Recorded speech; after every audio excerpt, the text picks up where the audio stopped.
Marami ngayon ang nakakarinig ng salitang Armageddon at iniisip lamang ang kaguluhan, pagkawasak o marahil isang eksena sa pelikula na naglalarawan sa pandaigdigang digmaan.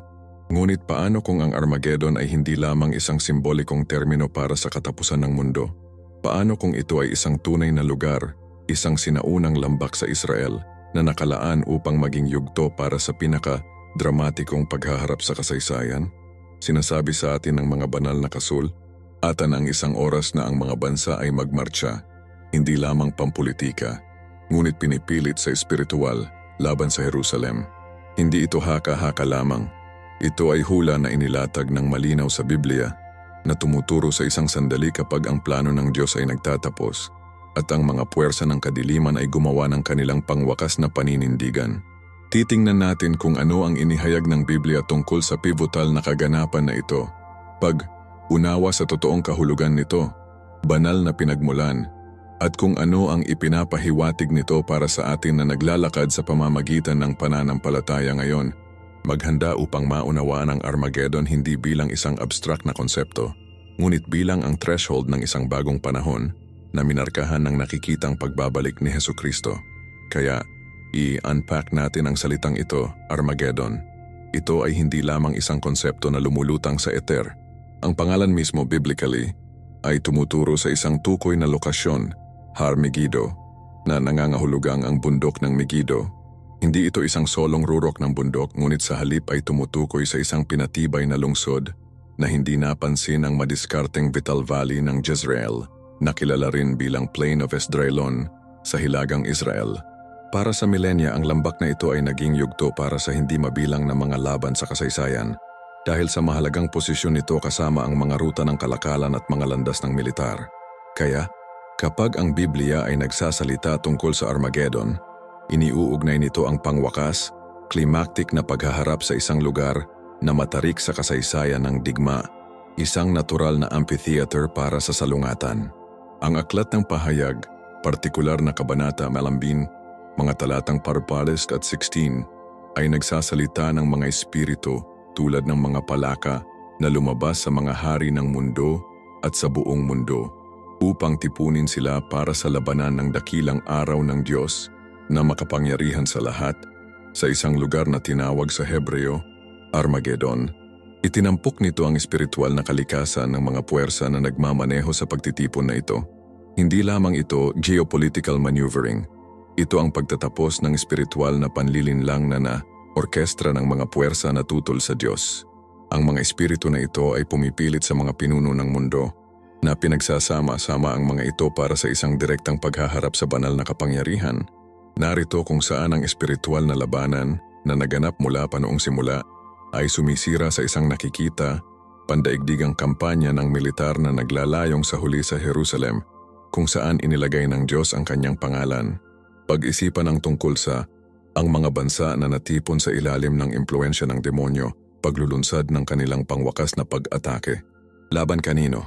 Laban sa mismong lungsod na pinili ng Diyos at sa huli, laban sa Diyos mismo, bilang kinatawan ng kanyang bayan at ang kanyang plano na nagbubukas sa mundo. Hindi ito isang labanan sa pagitan ng pantay na puwersa. Inilarawan ang pagtitipon, ngunit ang diin sa banal na kasulatan ay mabilis na nagbabago sa interbensyon ng Diyos. Ang mga hukbo ng mundo ay hindi nagtitipon upang labanan ang bawat isa. Nagtitipon sila sa isang pagsalungat sa banal na awtoridad. Ito ay paghihimagsik sa isang walang uliran na sukat, ang pangwakas na paglabas ng sangkatauhan at espiritual na kasamaan na tinanggihan ang pamamahala ng Diyos. Ngunit ang Biblia ay hindi nag-iiwan sa amin ng nakasisindak na imahe ng mga hukbo ng mundo na naghanda para sa pagkawasak. Agad itong lumipat sa interbensyon ni Hesukristo.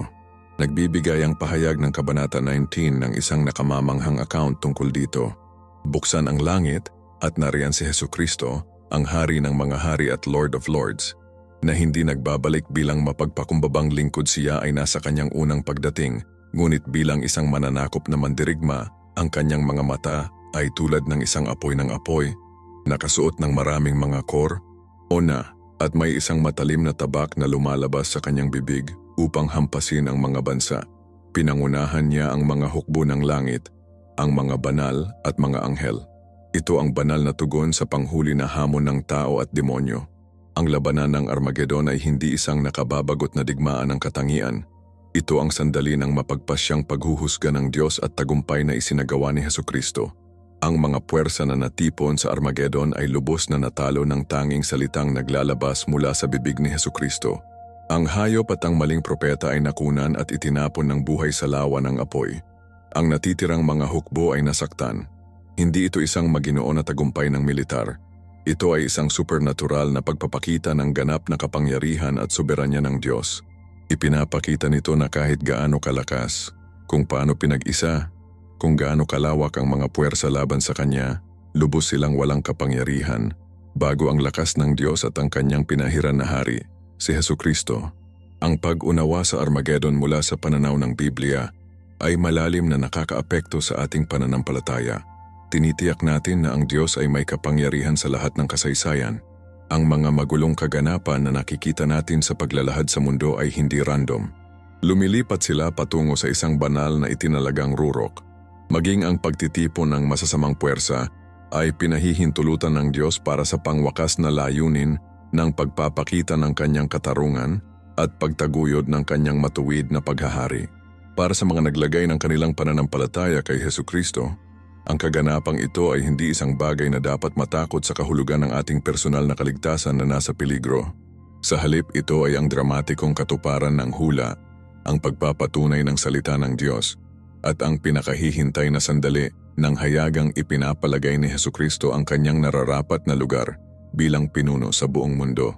Hinahamon nito ang ating makamundong pananaw, na madalas na nakikita ang kasaysayan bilang isang serye ng mga kaganapan na hinihimok ng tao, marahil ay naiimpluwensyahan ng pagkakataon o likas na batas. Ang Biblia ay nagtatanghal ng kasaysayan bilang kwento ng Diyos na hindi maipalabas patungo sa isang konklusyon na naipasa niya. Ang Armageddon ay ang punto kung saan ang kasaysayan ng tao na pinangungunahan ng paghihimagsik at kasalanan ay nag-crash laban sa banal na kapalaran. Ito ang pagtatapos ng mga nabigo na pagtatangka ng tao na pamahalaan ang kanyang sarili bukod sa Diyos at ang kinakailangang prelude sa perpekto, matuwid na paghahari ni Hesukristo sa mundo. Malinaw ng mga banal na kasulatan na ang labanan na ito ay hindi lamang tungkol sa pagpahid ng mga hukbo. Ito ay tungkol sa paglilinis ng mundo ng labis na kasamaan at paghihimagsik bilang paghahanda sa Millennial Kingdom, ang libong taong paghahari ni Hesukristo mula sa Jerusalem. Ang paghahari na ito ay nailalarawan sa pamamagitan ng kapayapaan, katuwiran, at ang kaalaman ng Diyos na sumasakop sa mundo habang ang tubig ay sumasakop sa dagat. Kaya, ang Armageddon, habang ang isang kakila-kilabot na pag-asam para sa mga sumasalungat sa Diyos, ay para sa mga mananampalataya ang kinakailangang mga pangsina ng kapanganakan ng isang bagong panahon, ang paglipat mula sa edad ng maling pagkakamali at espiritual na kadiliman hanggang sa edad ng banal na ilaw at perpektong pamamahala sa ilalim ni Hesukristo. Ito ay isang malakas na paalala na ang ating pag-asa ay wala sa mga sistemang pampolitika, pinuno ng tao o maaaring militar, ngunit sa ipinangakong pagbabalik at panghuli, tagumpay ng ating Panginoon, si Hesukristo. Ang aming pananampalataya ay nakasalalay sa katiyakan ng mga pangako ng Diyos. Kasama na ang pangako ng dramatikong ito na pagtatapos ng kasaysayan. Sinasabi sa atin ng Biblia ang mga bagay na ito na huwag matakot tayo, ngunit ipaalam sa amin upang ihanda tayo at palakasin ang ating pananampalataya sa hindi mababago na plano ng Diyos. Tungkol ito sa nakikita ang mundo sa pamamagitan ng mga mata ng Diyos, na nauunawaan na siya ay nasa kontrol kahit na ang mga bagay ay tila magulong. Ang labanan sa Armageddon ay ang pangwakas na patunay ng kontrol na ito, ang hindi maikakaila na pagpapakita ng kapangyarihan ng Diyos sa kasamaan.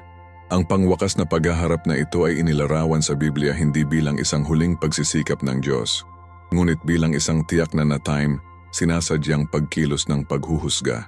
Ito ang sandali na sinabi ng Diyos, sapat na. Sa loob ng maraming siglo, ang sangkatauhan ay nag-chart ng sariling kurso, pagtatatag ng mga sistema, gobyerno at ideolohiya na higit na hindi pinapansin o aktibong sumalungat sa tagalikha. Ang pagmamataas ay humantong sa mga bansa na naniniwala na sila ay mga masters ng kanilang sariling kapalaran, na may kakayahang bumuo ng isang perpektong mundo ng walang banal na pag-input. Ang Armageddon ay ang panghuli, dramatikong sagot sa maling akala na iyon. Inilalantad nito ang kawalang saysay ng lakas at karunungan ng tao kapag inayos laban sa kapangyarihan ng Diyos. Ang tiyak na pukus sa pagtitipon ng mga bansa laban sa Israel ay mahalaga sa pag-unawa sa banal na layunin. Itinuturo ng Biblia na ang Israel ay napili ng mga tao sa lupa, na kung saan ang karamihan sa kanyang pagtubos na plano ay nagbubukas. At sa huli, sa pamamagitan ng kung saan ang Mesyas, si Hesukristo, ay pumasok sa mundo. Ang patuloy na antagonismo patungo sa Israel ng maraming mga bansa ay nakikita sa banal na kasulatan bilang isang hindi tuwiran, at kung minsan ay direktang paghihimagsik laban sa Diyos mismo. Sa pamamagitan ng pag-atake sa mga napiling tao ng Diyos at pagtatangka na pigilan ang kanyang mga plano tungkol sa kanila at sa lupang ipinangako niya, ang mga bansa ay mahalagang harapin ng Diyos. Ang Armageddon ay kung saan ang naipon na paghihimagsik na ito, ang hubris ng mga bansa na ito, ay nakakatugon sa banal na pagbibilang. Ito ay ang Diyos na kumukuha ng mga bansang ito sa tiyak na lokasyon na ito. Ang Armageddon sa Israel, hindi dahil bigla silang nakahanay sa layunin, ngunit dahil ito ay ang banal na itinalagang yugto para sa paghuhusga. Hindi ito isang labanan na sinimulan ng mga salungatan sa geopolitikal na tao lamang.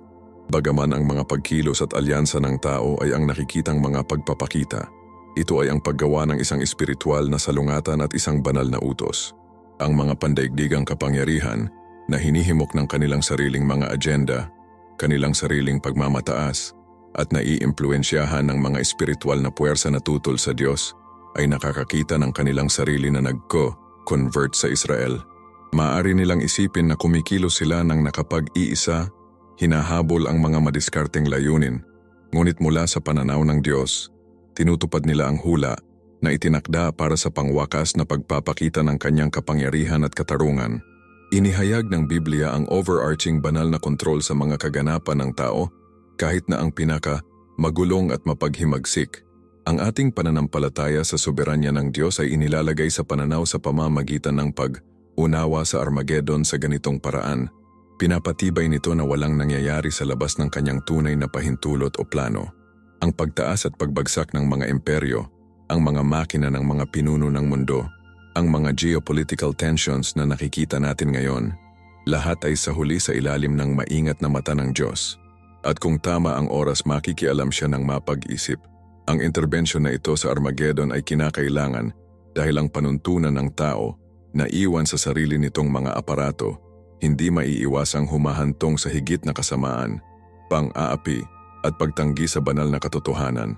Ito ang pagtatapos ng eksperimento ng tao sa pamamahala sa sarili, bukod sa Diyos, na nagpapatunay ng ganap na kabiguan nito. Ang layunin ay hindi pagkalipol para sa sarili nitong kapakanan, ngunit pagwawasto. Ang paghatol sa Armageddon ay tinatanggal ang daan para sa pagtatatag ng isang pandaigdigang pagkakasunod, sunod na itinatag sa katuwiran at katotohanan na pinasiyahan ni Hesukristo.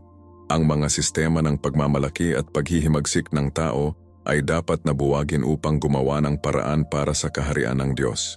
Kasama dito, hindi lamang ang mga sistemang pampolitika, kundi pati na rin ang mga ideolohiya at espiritual na puwersa na naganap sa mga bansa. Ang Biblia ay nagsasalita ng isang oras na ang lupa ay mapupuno ng kaalaman sa kaluwalhatian ng Panginoon habang ang tubig ay sumasakop sa dagat. Ang Armageddon ay ang kinakailangang hudyat sa maluwalhating panahon na iyon.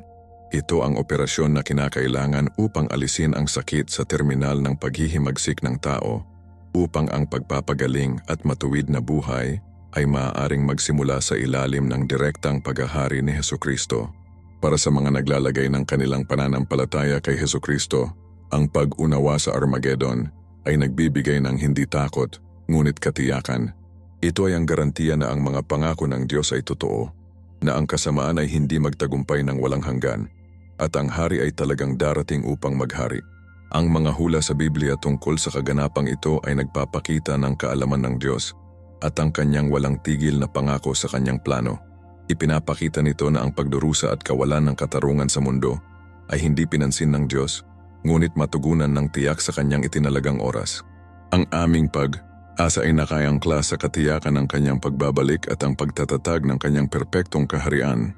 Ang labanan sa Armageddon ay ang threshold sa kaharian na iyon, isang pangwakas, malakas na pagpapakita ng hustisya ng Diyos at ang kanyang tunay na tagumpay sa lahat ng mga magkasalungat na puwersa. Ito ay isang testamento sa katotohanan na ang Diyos ay hindi lamang tumutugon sa kasaysayan ng tao, ngunit aktibong pinangangasiwaan ito tungo sa banal na pagkakasunod, sunod na konklusyon. Ang aming pananampalataya ay pinalakas sa pamamagitan ng pagkakita kung paano tumpak na inilalarawan ng Biblia ang tilapon ng kasaysayan ng tao at ang pagtatapos nito sa pagbabalik ni Hesukristo. Ito ay isang paalala na sa kabila ng hitsura ng kaguluhan, ang isang mas mataas na layunin ay natutupad, isang layunin na orkestra ng Diyos mismo, ang pagmamataas ng mga bansa, ang kanilang pagtanggi na yumuko ang tuhod sa Diyos, ang kanilang pagsalakay patungo sa kanyang mga layunin at ang kanyang bayan na Israel, lahat ay umabot sa kanilang zenith at ibinaba ng Diyos ang kurtina sa edad na iyon ng paghihimagsik. Ang labanan ay ang pangwakas, tiyak na kilos ng paghuhusga laban sa pandaigdigang, sistematikong pagtanggi sa autoridad ng Diyos. Ito ang sandali kung saan ang mga puwersa na nakahanay sa kanilang sarili laban sa Diyos at laban sa kanyang pinahiran na si Hesukristo ay tiyak na natalo ng banal na kapangyarihan, hindi ang tao. Tinitiyak nito na ang kasunod na paghahari ni Hesukristo ay itinatag sa isang pundasyon na nalinis ng labis, na ayos na kasamaan at paghihimagsik laban sa Diyos. Ang mundo ay handa na matanggap ang nararapat na hari.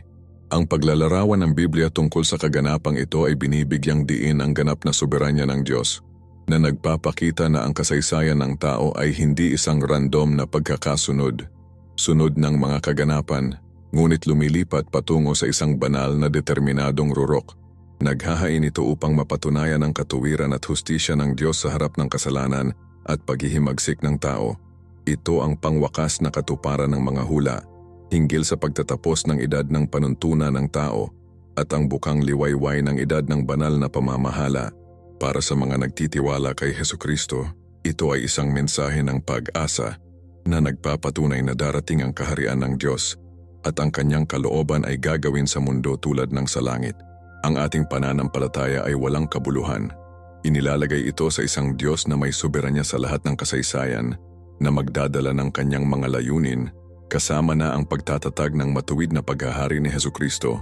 Ang labanan ng Armageddon ay ang malakas, kinakailangang paglipat, isang pagpapakita ng labis na kapangyarihan ng Diyos upang malampasan ang lahat ng pagsalungat. Ito ay hindi isang labanan na napanalunan ng mga diskarte o armas ng tao, ngunit sa pamamagitan ng direktang interbensyon ng Diyos na nangunguna sa kanyang makalangit na hukbo, kasama si Hesukristo sa unahan, na humarap sa isang mapagpasyang suntok sa mga puwersa na nakalagay laban sa kanya. Kinukumpirma ng kaganapang ito ang ganap na autoridad ng Diyos at ang kanyang tunay na kontrol sa kapalaran ng mga bansa at sa buong mundo. Ito ay ang pag-alis ng pangwakas na mga hadlang sa darating na kaharian ng kapayapaan at katuwiran sa ilalim ni Haring Hesukristo. Ang yugto ay itinatakda at ang pangwakas na kilos ng paghuhusga ay papalapit, tiyak tulad ng inilarawan sa Biblia. Ito ay isang solemne na pag-asam para sa mundo, ngunit isang maluwalhating pag-asa para sa mga taong may pananampalataya ay nasa Diyos at kanyang anak na si Hesukristo. Ito ay hindi isang labanan na tao na pinipili na lumaban. Ito ay isang Diyos na pinahihintulutan at orkestra para sa katuparan ng kanyang matagal na plano. Binibigyang diin nito na ang pagmamalaki ng tao, paghihimagsik at pagmamaniobra sa politika ay sa huli ay walang kapangyarihan laban sa banal na kalooban. Pinagsasama-sama ng Diyos ang mga bansang ito sa Armageddon para sa tiyak na hangarin na ito, paghuhukom, paglilinis ng daan para sa kanyang kaharian. Ang pandaigdigang kilosang ito laban sa Jerusalem, tulad ng nakikita natin na inilarawan sa Biblia, ay hindi lamang bunga ng umuusbong na tensyon sa politika o hindi pagkakaunawaan ng mapagkukunan. Ipinakita ito sa panimula bilang isang espiritual na salungatan. Mayroong isang malalim na elemento ng panlilinlang na kasangkot na orkestra ng mga puwersang demonyo. Ang Biblia ay nagsasalita ng mga espiritu na lumalabas sa mga hari ng buong mundo na tinitipon ang mga ito para sa labanan sa magandang araw ng Diyos na makapangyarihan sa lahat. Ipinapahiwatig nito na ang mga proseso ng paggawa ng desisyon ng mga bansang ito, ang kanilang mga pagganyak, ang kanilang katuwiran para sa pag-iisa laban sa Israel, ay malinis, ngunit malakas, naiimpluwensyahan mula sa espiritual na kaharian. Ito ay isang operasyon ng digmaang espiritual na naglalayong pigilan ang mga layunin ng Diyos tungkol sa kanyang bayan at kanyang lungsod, ang Jerusalem, na sentro sa katuparan ng hula at pagbabalik ni Hesukristo. Mag-isip tungkol sa manipis na hindi kasiya. Siya nang tulad ng isang magkakaibang koalisyon na bumubuo ng isang solong, agresibong pagtuon sa Jerusalem. Hindi ito isang likas na pagkakahanay ng mga geopolitical na interes. Ang alyansa na ito ay lumampas sa mga tradisyonal na karibal at mga makasaysayang animosity sa pagitan ng mga bansa. Ang puwersa na nagkakaisa sa kanila ay espiritual na kadiliman, isang karaniwang poot at pagsalungat sa Diyos, at lahat ng kinakatawan niya. Ang impluensya ng demonyo ay gumagana sa pamamagitan ng mga kasinungalingan, pag-aalaga ng hindi makatwiran na poot, pagmamanipula ng pambansang pagmamataas, at pagsasamantala sa umiiral na mga kahinaan sa politika. Ito ay dinisenyo sa mga bulag na pinuno at populasyon sa katotohanan na nakakumbinsi sa kanila na ang pag-atake sa Jerusalem ay kinakailangan, marahil kahit na matuwid, kurso ng pagkilos, habang naghahatid ng panghuli agenda ni Satanas upang salungatin ang plano ng Diyos para sa mundo at ang paghahari ni Hesukristo. Ang panlilinlang na ito ay hindi random. Ito ay isang target na diskarte. Ang Jerusalem ay ang focal point dahil ito ang lungsod na pinili ng Diyos, ang lugar kung saan sa huli ay maghahari si Hesukristo. Alam ito ng kaaway at naglalayong maiwasan ito. Kaya, ang koalisyon ng mga bansa ay hindi lamang nagmamartsa laban sa isang pisikal na lungsod. Ang mga ito ay, alam o hindi sinasadya, na nakahanay sa kanilang sarili laban sa Diyos mismo at ang kanyang banal na timetable. Ang Biblia ay napakalinaw tungkol sa mapagkukunan at layunin ng panilinlang na ito. Ito ay isang pangwakas, desperadong pagtatangka ng mga puwersa ng kasamaan na hamunin ang soberanya ng Diyos at maiwasan ang pagtatatag ng kanyang kaharian sa mundo. Gayunpaman, kung ano ang balak ng kaaway para sa kasamaan, ginagamit ng Diyos para sa kanyang mga layunin. Ito ay isang paulit-ulit na tema sa buong Biblia. Pinapayagan ng Diyos ang koalisyon na ito upang mabuo. Pinapayagan ang demonyong panlilinlang na hawakan, tiyak dahil nagtatakda ito ng yugto para sa kanyang panghuli na paghuhusga at ang hangang pagpapakita ng kanyang kapangyarihan. Ang pagtitipon ng mga bansa sa Armageddon ay hindi isang tanda ng kahinaan ng Diyos, ngunit sa kanyang maingat na nakaplanong interbensyon. Pinagsasama niya ang mga ito tulad ng mga tupa sa pagpatay, upang harapin ang mga kahihinatnan ng kanilang paghihimagsik at ang kanilang pagkakahanay sa mga puwersa na sumalungat sa kanya. Ito ay isang pagpapakita ng kanyang soberanong kontrol kahit na sa mga mapaghimagsik na kilos ng mga bansa at mga pakana ng dyablo. Ang ating pananampalataya ay nakaangkla sa katotohanan ito. Ang Diyos ay nasa kontrol, palagi. Nakikita niya ang mapanlinlang na maniobra ng kaaway at ang maling mga hakbang ng mga bansa.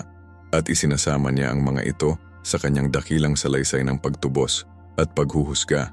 Inilarawan ng mga propeta ng Biblia ang kaganapang ito noong mga nakaraang taon. Tinitiyak sa amin na bahagi ito ng plano ng paglalahad ng Diyos. Hindi ito isang bagong pag-unlad na dapat ireaksyon ng Diyos. Ito ay isang hula na kaganapan na naorkestra niya mula sa kawalang hanggan na nakaraan. Ang pagbuo ng koalisyon na ito, na hinimok ng demonyong panlilinlang, ay ang pangwakas na hakbang sa pagtatakda ng yugto ng mundo para sa panghuli paghaharap at ang maluwalhating pagbabalik ni Hesukristo. Para sa mga taong may pananampalataya sa Diyos, ang pag-unawa sa kontekstong ito ay nagbibigay ng kalinawan at pananaw.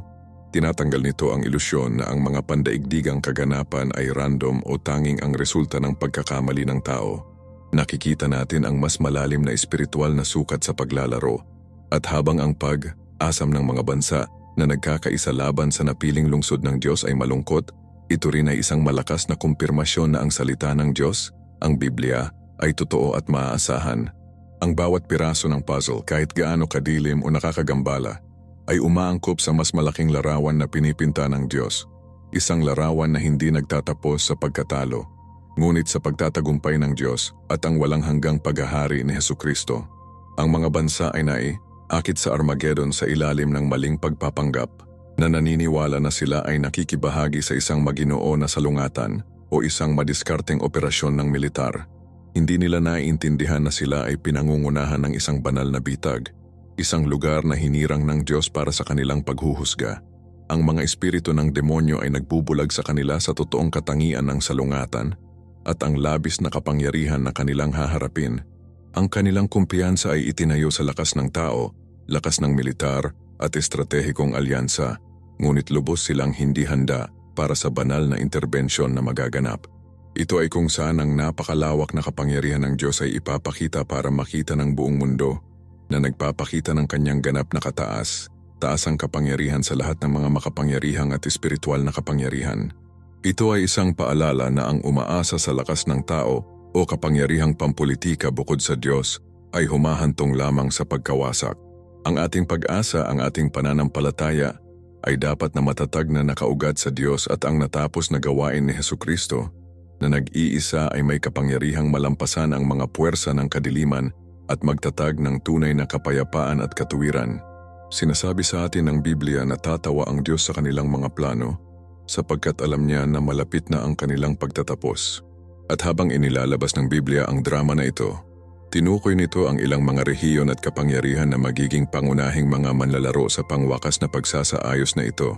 Habang ang mga interpretasyon ay nag-iiba sa tumpak na mga modernong bansa, ang mga paglalarawan ay patuloy na tumuturo sa mga kapangyarihan mula sa hilaga, tulad ng mga nauugnay sa lupain ng Magog o Rosh, madalas na nakalink sa Russia, at mga kapangyarihan mula sa timog at silangan lalo na Persia, modernong Iran, at potensyal na isang malawak na koalisyon mula sa Orient, kung minsan ay tinutukoy bilang mga hari mula sa silangan. Ang mga ito ay hindi nakahiwalay na mga kapangyarihan na kumikilos ng nakapag-iisa. Ipinapahiwatig ng hula na bubuo sila ng mga alyansa na hinihimok ng ibinahaging interes, geopolitical shifts, at sa huli, espiritual na pagmamanipula. Nakikita natin ang pagpapalakas ng militar na ito na nangyayari sa mundo ngayon. Ang mga bansa ay nagtatayo ng kanilang mga arsenals na bumubuo ng mga bagong pakete, iginiit ang kanilang pangingibabaw. Ito ay hindi lamang random na pandaigdigang politika.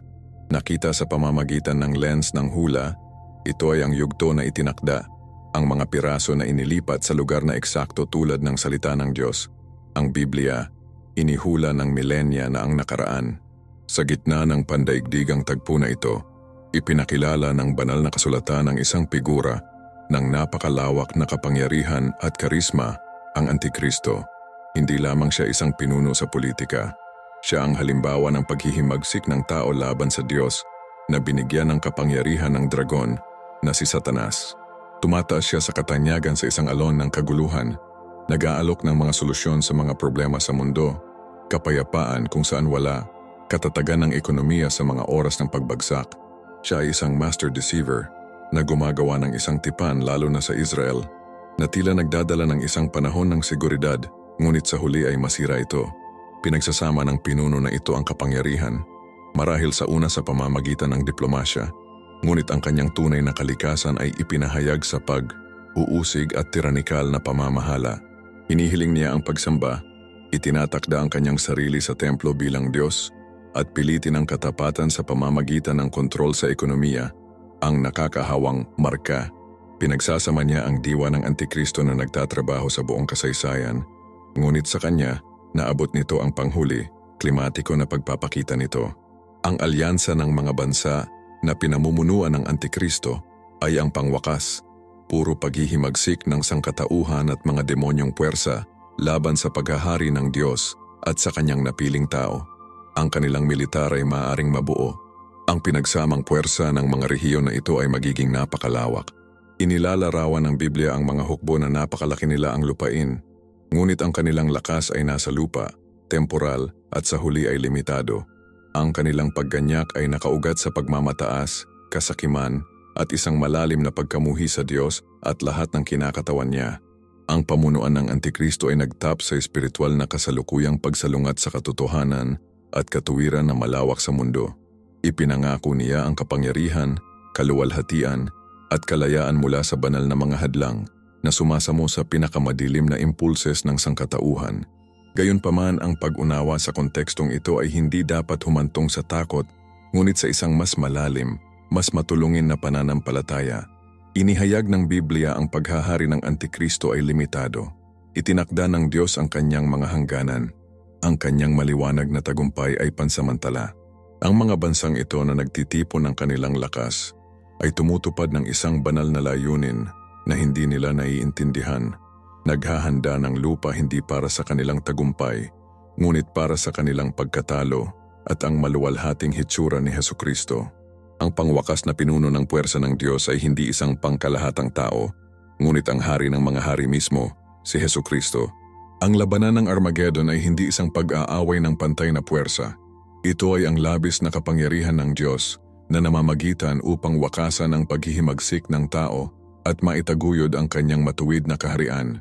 Ang aming pananampalataya ay hindi nakaangkla sa mga pampulitikang kinalabasan o lakas ng militar, ngunit sa walang humpay na mga pangako ng Diyos na matatagpuan sa Biblia.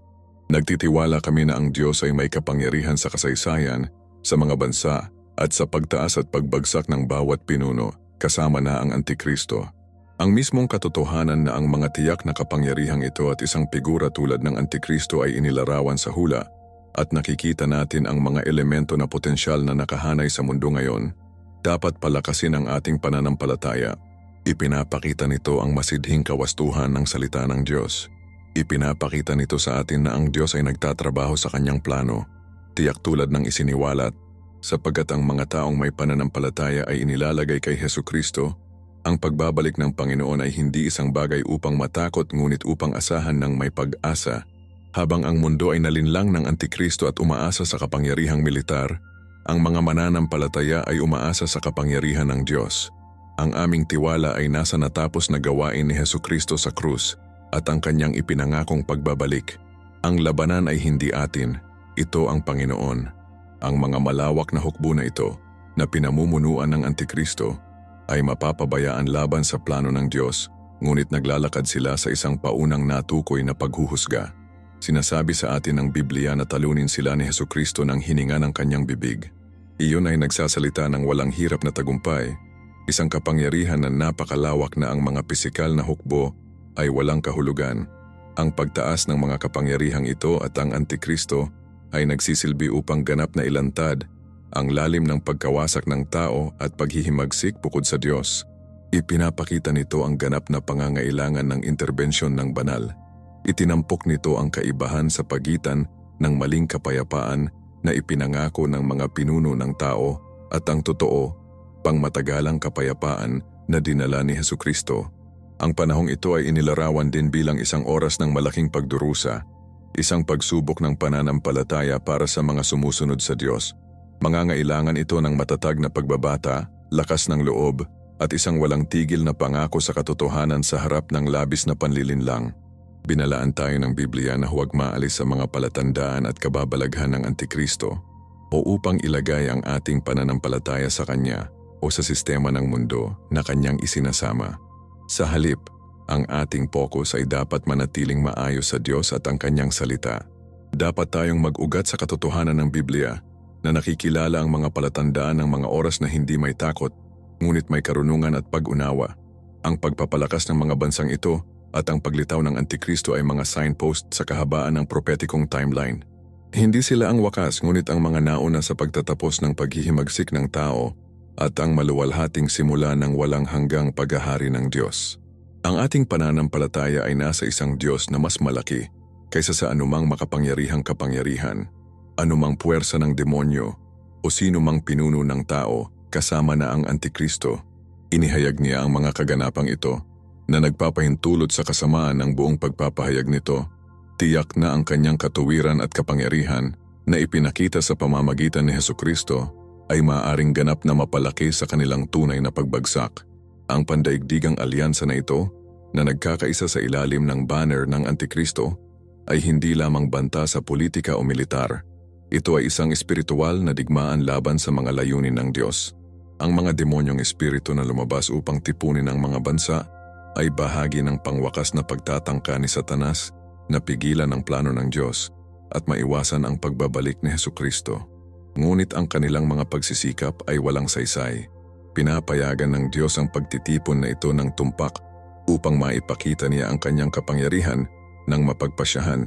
Ang Biblia ay nagsasalita tungkol sa Diyos na nagbubuhos ng kanyang galit sa mga bansang ito, hindi dahil sa makatwirang galit, ngunit bilang isang kahihinatnan para sa kanilang paghihimagsik, ang kanilang pag-uusig sa kanyang mga tao, at ang kanilang katapatan sa Antikristo. Ang pag-unawa sa mga puwersang ito at ang papel ng Antikristo ay binibigyang diin ang katotohanan ng digmaang espiritual. Ito ay nagpapaalala sa atin na ang pangwakas na salungatan ay hindi lamang geopolitikal, ngunit kosmiko, sa pagitan ng kaharian ng Diyos at ang kaharian ng kadiliman. Ang ating pananampalataya ay hindi pasibo. Ito ay isang aktibong tiwala sa proteksyon at pagkakaloob ng Diyos at isang pangako sa pamumuhay alinsunod sa katotohanan ng Biblia, kahit na nangangahulugang nakatayo ito laban sa umiiral na kultura at ang mga hinihingi ng sistema ng Antikristo.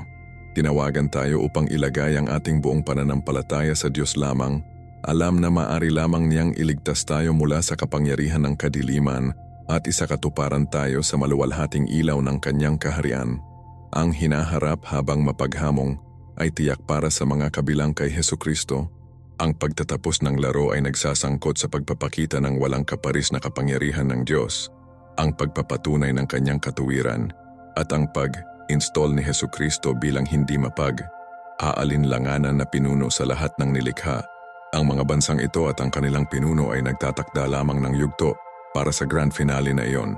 Kaya, habang ang mga puwersang ito ay koalese na manipulate ng Antikristo at binigyan ng kapangyarihan ng impluensya ng demonyo na nakalagay laban sa mga layunin ng Diyos at partikular laban sa kanyang mga tao at madalas na nakasentro sa paligid ng Jerusalem, ang yugto ay nakatakda para sa klimatiko sandali. Ito ay hindi lamang isang malaking salungatan ng tao, kahit na nagsasangkot ito ng mga hukbo at armas. Ito ang pagpapakita ng pangwakas na pakikibaka sa pagitan ng mabuti at masama, magaan at kadiliman. Inilalarawan ng Biblia ang pagtitipon na ito, ang pangwakas na paninindigan ng mapaghimagsik na sangkatauhan at ang mga kapangyarihan ng kadiliman na nagtatapos sa isang lugar na madalas na tinatawag na Armageddon. Ang kanilang pagmamataas ay napakalawak. Naniniwala sila na makatiis sila sa mismong kapangyarihan ng Diyos. Ang kanilang kolektibong paghihimagsik na na-fuel sa pamamagitan ng puot at panlilinlang ay umabot sa rurok nito. Ngunit ang kanilang mga plano, ang kanilang natipon ay maaaring, ang kanilang kahusayan sa teknolohiya, ang kanilang mga manipis na numero, ang ibig sabihin ay wala sa harap ng kung ano ang mangyayari. Sa tumpak na sandali na tinutukoy ng Ama, magbubukas ang langit. Hindi ito isang lihim na kaganapan. Nilinaw ng Biblia na makikita siya ng bawat mata. Ang pagbabalik ni Hesukristo ay ang manghang, hindi maikakaila na kaganapan sa kasaysayan ng tao. Hindi siya babalik bilang isang mapagpakumbabang babe sa isang sabsaban o bilang isang naghihirap na lingkod na pupunta sa krus. Bumalik siya bilang hari ng mga hari at Panginoon ng mga Panginoon na may buong autoridad at kapangyarihan. Ito ang banal na interbensyon na ang sangkatauhan ay patungo sa alam o hindi sinasadya dahil ang pagkahulog sa Eden. Si Hesukristo ay bababa, hindi nag-iisa, ngunit sinamahan ng mga hukbo ng langit. Inilalarawan ng Biblia ang mga hukbo na ito bilang mga rider sa mga puting kabayo, nakasuot ng pinong lino, puti at malinis. Sino ang mga hukbo na ito? Sila ang mga host ng anghel at, ayon sa ilang mga interpretasyon ng banal na kasulatan, ang mga tinubos na mga banal na kasama niya. Isipin ang paningin. Ang kalangitan ay sumasabay sa kaluwalhatian ng Diyos, milyon-milyon sa milyon, milyong mga makalangit na nilalang, at sa kanilang ulo, si Hesukristo mismo, ang kanyang mga mata tulad ng isang apoy ng apoy, isang matalim na tabak na lumalabas sa kanyang bibig na kung saan ay mapasin ang mga bansa. Ang pagmamataas ng mga natipon na hukbo, ang kanilang pagsuway laban sa Diyos, ay agad na tila nakakalungkot, nakagagalit kahit na, sa harap ng labis na labis, banal na kapangyarihan, ang kanilang alyansa sa Antikristo at ang mga puwersa ng kasamaan ay magpapatunay na ang kanilang tunay na pag-undo. Ang pangunahing layunin ng maluwalhating pagbabalik na ito ay ang paghuhusga at ang kumpletong pagkatalo ng kasamaan. Si Hesukristo ay hindi babalik upang makipag-ayos o mag-alok ng isa pang pagkakataon para sa pagsisisi sa mga natipon, masungit na bansa. Ang kanilang pagkakataon na pumili ng Diyos ay lumipas. Malinaw na sinabi ng Biblia na tatapakan niya ang winepress ng kabangisan ng galit ng makapangyarihang Diyos. Hindi ito isang banayad na pagbabalik. Ito ay ang mapagpasyang, malakas na paghuhusga na hindi pinansin o pinaglaruan ng mundo sa loob ng maraming siglo. Ang mga bansa na nakahanay sa kanilang sarili sa Antikristo na inuusig ang mga tao ng Diyos na tinanggihan ang katotohanan na ipinahayag sa banal na kasulatan ay haharapin ng agarang, mga kahihinatnan lamang ng kanilang mga aksyon. Ang kanilang paghihimagsik ay madurog agad at ganap. Ang Antikristo at ang maling propeta, ang mga arkitekto ng pangwakas na ito, pandaigdigang panlilinlang at paghihimagsik laban sa Diyos at ng kanyang Kristo ay makukuha. Ang Biblia ay tiyak tungkol sa kanilang kapalaran. Sila ay itatapon ng buhay sa lawa ng apoy na nasusunog na may dignis. Ito ay minarkahan ang tiyak na pagtatapos ng kanilang paghahari ng terorismo at panlilinlang. Ang mga hukbo na pinamunuan nila ay masasaktan ng tabak na nagmula sa bibig ni Kristo, na sumisimbolo sa kapangyarihan at autoridad ng kanyang salita at paghuhukom. Ang mga ibon ng hangin ay tatawagin upang pista sa kanilang mga bangkay, isang matibay at nakasisindak na imahe na naglalarawan sa kabuuan ng kanilang pagkatalo. Ito ang bahay ng paglilinis ng Diyos, tinanggal ang mga elemento na aktibo, alam at walang tigil na tumayo laban sa kanyang soberanong kalooban at ang kanyang plano para sa paglikha. Para sa mga taong may pananampalataya kay Hesukristo, ang kaganapang ito ay hindi isa sa takot, kundi ng pagpapatunay at pagtatagumpay. Ang ating pananampalataya ay nasa isang Diyos na makatarungan, na makapangyarihan at nagpapanatili ng kanyang mga pangako. Tiniyak sa atin ng Biblia na bago ang paghatol na ito ay bumagsak sa mga mapaghimagsik na bansa, ang mga mananampalataya ay kinuha upang makasama siya. Kung ito ay sa pamamagitan ng kaganapan ng rapture o ilang iba pang proteksyon ng banal sa panahon ng panghuling pagdurusa, ang resulta para sa mga kabilang kay Hesukristo ay ang seguridad at pagkakaroon sa Kanya. Hindi tayo hinirang na poot. Ang aming pag-asa ay nakaangkla sa natapos na gawain ni Kristo sa krus at ang kanyang garantisadong pagbabalik. Ang pangwakas na gawa ng banal na interbensyon ay nagpapatunay sa lahat ng itinuturo ng Biblia tungkol sa soberanya ng Diyos, kanyang katuwiran, at ang tunay na kapalaran ng kapwa masasama at matuwid. Ang pagkawasak ng kaharian ng Antikristo at ang paghatol ng mga mapaghimagsik na bansa ay nagbibigay daan sa susunod na maluwalhating yugto. Ang pagtatatag ng kaharian ng Diyos sa mundo. Si Hesukristo ay hindi lamang talunin ang kanyang mga kaaway, dadalhin niya ang kanyang nararapat na lugar bilang hindi mapag-aalinlanganan na pinuno ng buong mundo. Ito ang pagtatapos ng plano ng Diyos sa buong kasaysayan. Ang pagkawasak at katiwalian na ipinakilala ng kasalanan at pinalakas ng paghihimagsik ng tao at impluwensya ng demonyo. Ang lupa ay linisin at ang sumpa ay magsisimulang baligtad. Ang pagbabalik ni Hesukristo ay nagsisimula ng isang panahon ng perpektong katuwiran, katarungan at kapayapaan sa ilalim ng kanyang direktang paghahari. Ang ating pananampalataya ay wala sa isang malayong, hindi na bagong Diyos, ngunit sa isang Diyos na aktibong namamagitan sa kasaysayan, tinutupad ang hula at isinasagawa ang kanyang tunay na layunin. Ito ang pangako na nagpapanatili ng mga mananampalataya sa pamamagitan ng mga pagsubok at pag-uusig. Ang katiyakan na babalik si Hesukristo, talunin ang lahat ng kasamaan at maghari ng kataas-taasan. Ang mga imperyo at alyansa na itinayo ng tao, lalo na ang mga nasa paghihimagsik laban sa Diyos, ay pansamantala. Ang kanyang kaharian ay walang hanggan. Ang pangwakas na labanan ay napagpasyahan bago ito magsimula dahil ang kinalabasan ay ginagarantiyahan ng kapangyarihan at autoridad ni Hesukristo na inorden ng Diyos na Ama at ipinahayag sa Biblia. Isinasaalang-alang ang lahat ng usapan natin tungkol sa pangwakas na plano ng Diyos at ang darating na paghahari ni Hesukristo. Tulad ng isiniwalat sa Biblia, anong aspeto ng kanyang hinaharap na kaharian ang nag-aalok sa iyo ng pinakadakilang pag-asa at paghihikayat para sa iyong pananampalataya? Mangyaring ibahagi ang iyong mga pagmumuni sa mga komento sa ibaba. Tunay na inaasahan kong basahin ang mga ito. Kung ang mensaheng ito ay sumasalamin sa iyo, tandaan na mag-subscribe at maisaaktibo ang mga abiso upang hindi mo makaligtaan ang aming susunod na video habang pinagtutuunan natin ang hindi kapani, paniwalang disenyo ng Diyos para sa hinaharap. hanggang doon patuloy na hanapin ang kanyang katotohanan. Marco,